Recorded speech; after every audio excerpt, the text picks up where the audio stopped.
This is Calling the Tune, a new Fee Compass podcast series on financial instruments under the new Common Provisions Regulation. This is Desmond Gardner from the Fee Compass team at EIB. Every time you spend money, you're casting a vote for the kind of world you want. The words of author and campaigner Anna Lappe. In this episode, I'm joined by Oana Dordain and Ieva Zalité from DG REGIO at the European Commission to discuss eligible expenditure for financial instruments under the new CPR. Oana, Ieva, welcome back. Thank you, Desmond. Hello, everybody. We are very happy to be here, Desmond. Today, we're looking at the part of the CPR that deals with eligible expenditure. Before we get to the specific rules for financial instruments, Oana, can we briefly consider the general rules? What are the key points to note? I would like to remind to our listeners that financial instruments are an implementation mode, and the eligibility rules come mainly from the programs, because financial instruments should be used to achieve the objectives of the specific programs. So you are right that first we should start describing the general eligibility rules. And this article sets out the fact that double support should be avoided. It also mentioned the eligibility period, which is from 2021 until 2029. So the support to final recipients should be done before the end of 2029. I would like also to mention some rules which are related to the acquisition of land and VAT.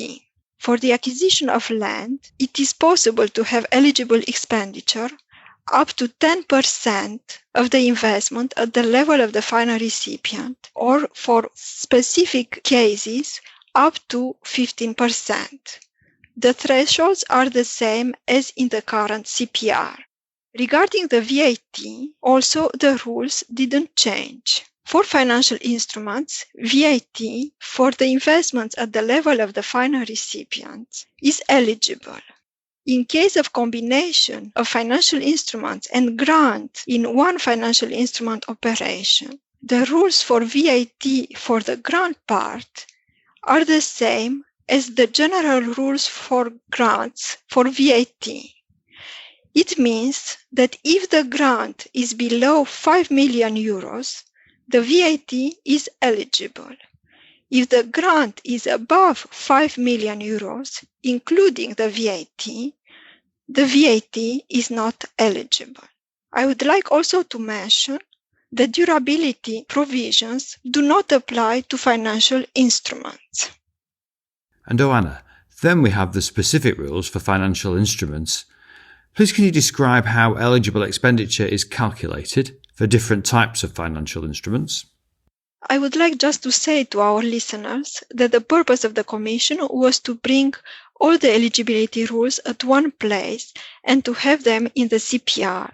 And I would also like to say that what is eligible expenditure refers to what is paid to final recipients for loans, equity or quasi-equity investments. Also, it refers to the resources set aside for guarantee contracts, to payments to or for the benefit of final recipients in case of the grant which is combined with the financial instruments, and to the payments of management costs and fees. It means also that what it is not in this article is not eligible. And I would like to mention that the second round of investments are not eligible resources, as we received this question several times from the managing authority. This article presents also a facilitation of the combination of the financial instruments across consecutive programming periods. We wanted to use this to replace the current escrow accounts, which allow to continue investments which are longer than the eligibility periods. And can we look at the use of the multiplier in a little bit more detail? It's calculated in the ex-ante risk assessment, but can be adjusted to respond to market conditions. Could you give a practical example of how this works? This is quite a difficult issue, and I will try to clarify it for our listeners. When we refer to guarantees, we need to have a multiplier. And the example would be, if you put program contribution of 10, it means ERDF, for example, and national co-financing, it is expected that this generates an investment of, let's say, 40. This means a multiplier of 4. And this is very important, and it is regulated mainly in the definition of the CPR.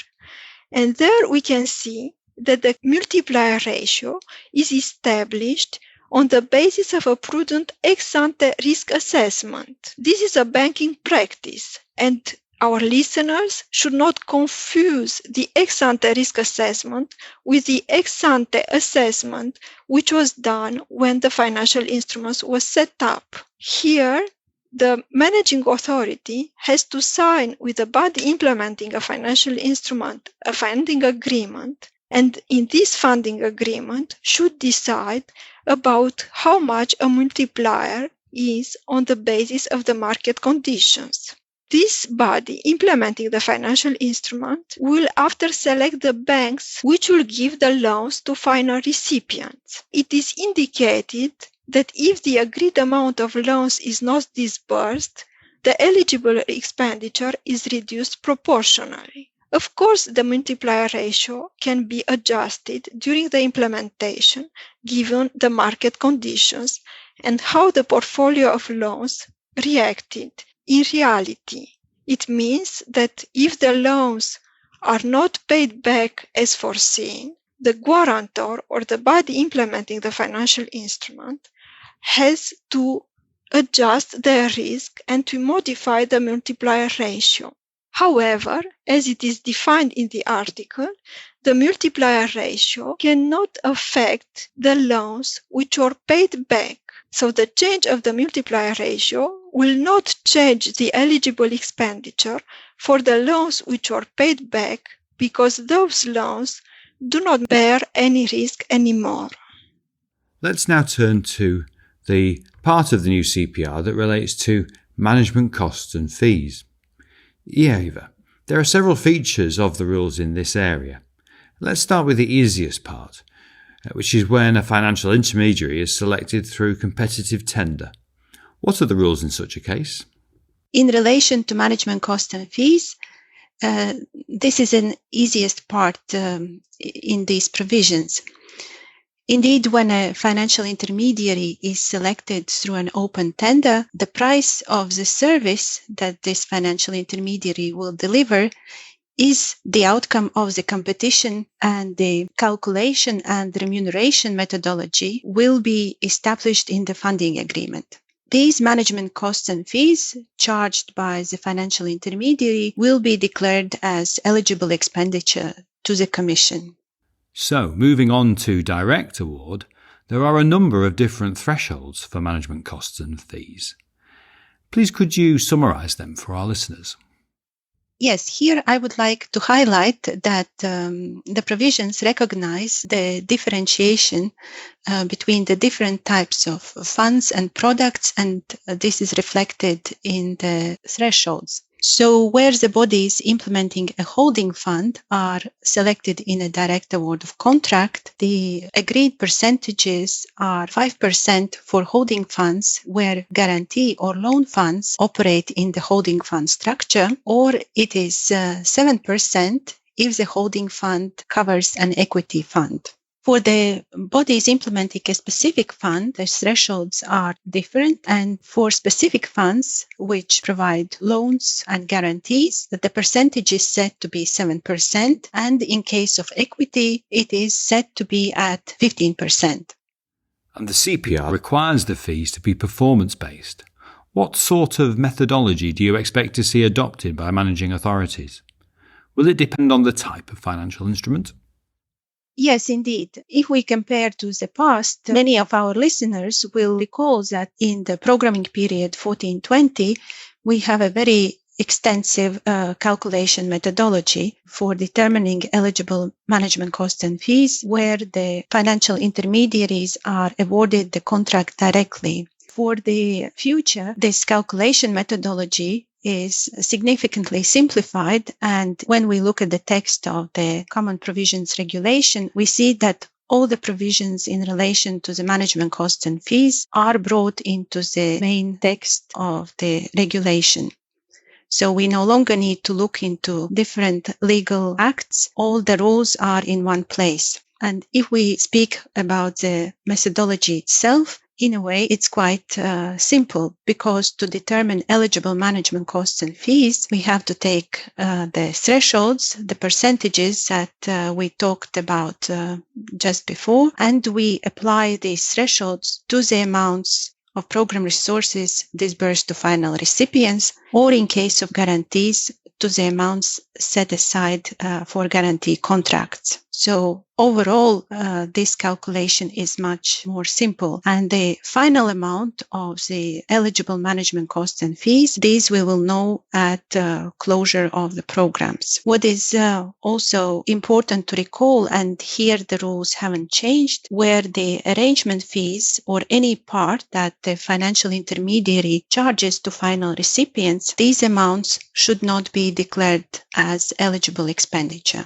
When we speak about the eligible expenditure, we speak about the program resources and how they are used. So in case of the financial instruments, the management costs and fees, the program resources that we use to reimburse the fund managers for their work. Whereas here, if the financial intermediary wants to charge a certain amount to the final recipient, these are no longer program resources. Therefore, this amount, we should not generate more in the management costs and fees than it is agreed in the funding agreement.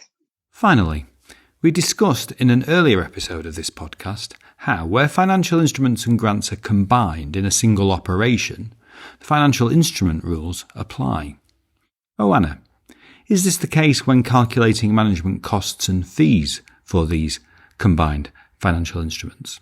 Yes, Desmond. The management costs and fees are calculated also on the basis of the grant which is combined with the financial instruments in one operation. Many thanks, Oana and Ieva.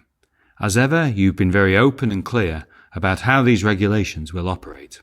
I would like to say that we tried to simplify the eligibility rules, but nothing changed except the additional flexibility which was brought for the continuation of financial instruments from one program to another. And as you said at the beginning, member states should do the best use of their money when implementing financial instruments and to try to achieve the program objectives better, maybe with resources paid back, maybe with a bigger leverage.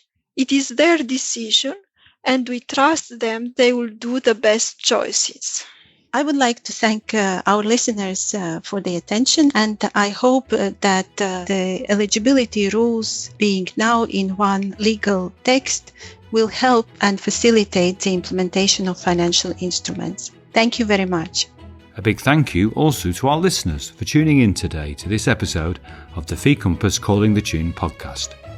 If you have any questions, please send us an email at info@feecompass.eu. Don't forget to follow us on social media and look out for our next episode on payments and reporting. Have a good day, everybody.